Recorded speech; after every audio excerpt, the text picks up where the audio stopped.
Hey everyone, it's Tree. Hi, it's Trey. And welcome back to Kate Spade Presents Let's Talk, A series about beauty, self-expression, and sisterhood within the Black community. So today's episode, we're talking about the freedom in having options and the Black women who are amplifying voices and creating space in our community. And our girl crushes today are two trailblazing women who are always showing up and showing out for our community. Imani Ellis, the founder of the Creative Collective and culturecon. And Renae Bluitt, the executive producer of She Did That film and podcast. Hi, Renae and Imani. Hey, ladies.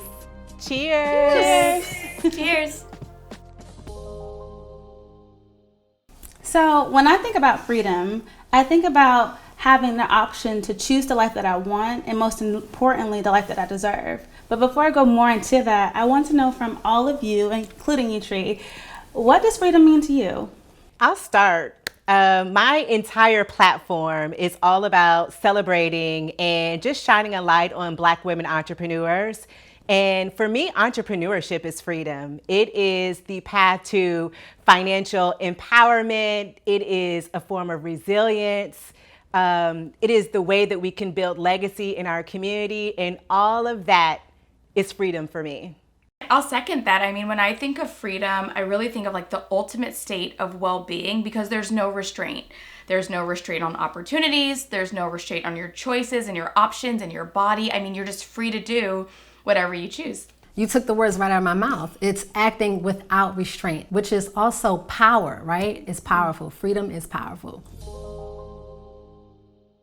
So Renae, we all know how important it is for you to highlight Black women in the community, specifically entrepreneurs. How would you say that you are creating a pathway of freedom for this community? Simply by showing us what is possible. I think that so many times when we think about, the dreams we have, the things we want to do with our lives, it feels tangible when you can see someone who is a reflection of you doing that same thing. And so that was one of the primary goals of the film She Did That. I wanted women, and especially little brown girls, to see other women who look like them doing these things, creating economic freedom, creating jobs in their communities, creating change. Imani, you founded the Creative Collective, which is dedicated to facilitating brave spaces and opportunities for creatives of color. What inspired your journey to create spaces in our community? I just really did not see spaces where you could show up as your full self, right? There were spaces where you could show up and party. There were spaces where you could kind of throw business cards around. But I thought, where do we go if we want to pour into each other? Like, where do we go if you just want to sigh and feel like you don't have to show up as someone else? And so that's why I thought, the Creative Collective could be that space. Looking back, I had no idea that it would grow into culturecon and that we would create these creative ecosystems. But really what we're doing is just reimagining what it looks like to pour into our community. So from the production to the talent handlers, it's all fueled by our community. And I think that was just something we hadn't seen before. I actually love what Imani said about giving us the freedom, again, going to freedom, to show up as our full selves. I think that so many times women, particularly Black women, go into spaces and we edit ourselves down a little bit. And that's one thing that I just love about the space she created, the space that I've created. I welcome women to come and talk about their wins, but also be very honest about the challenges and some of the roadblocks and obstacles they're facing with entrepreneurship. I think that the whole strong Black woman trope, gets very tired sometimes.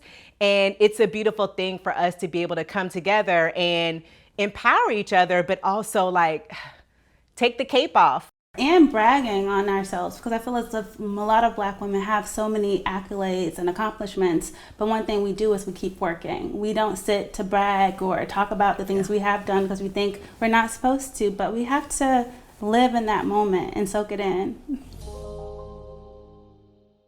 Undeniably, between 2020 and now, there's been a shift. How would you ladies say that shift has affected you and your platform? There was a huge seismic shift because we were living through a pandemic within a pandemic. And so as soon as COVID struck, we really realized we had to pivot. CultureCon is a huge in-person event, and we had actually just sold out of CultureCon Atlanta when we realized in-person events were really going to be on pause for the foreseeable future. And so what that forced our team to do was really reimagine what community and events looked like. And it actually created an opportunity to connect with creatives all over the world. Also in tandem, there were the Black Lives Matter movement, which we had been saying for years at our kitchen tables, with our family and our friends, but suddenly the entire world was listening, and it felt like I had been holding my breath, and finally I could say, okay, we're all going to talk about this. And I think it's really refreshing because now that that door is open and that conversation is being had, I don't think we're ever going to go back to kind of having those conversations in private, which I think was an amazing opportunity. For me, this paradigm shift has offered many blessings, actually. It has given me the time and space to do something that I'd been thinking about for years, which was creating the She Did That podcast. It was an idea that I had back in 2018 when the film was released. So this time has been awesome in that I've been able to connect with women all around the country and even around the world. What would be some of your recommends to our audience and ways that they can contribute to our community or give back in any type of way right now? I am all about, just really making sure that we are shopping with Black women-owned brands. I would encourage everyone watching today, when you think about either a service that you need or a product you need, look and see if there's a Black woman creating it first. I am sure she is, and I would say give that brand a try. Yeah, I mean, resources. I really think that you can't say that enough. And also access. There's so much talent. And one of the things that I hear oftentimes is we just can't find the talent. And that excuse it's not gonna fly anymore. The talent is there. It's been proven time and time again. So I think it's just opening up those doors and continuing to provide access to those who are more than deserving of all of those opportunities. So to everyone that's watching, if you don't know about She Did That or the CCNYC, please go check them out. They are waiting for you to come and join. Yes, and grab a ticket to CultureCon. Yes. Cheers, ladies, to great conversation. Cheers. Thank you so much. This was awesome. Thank you for having us.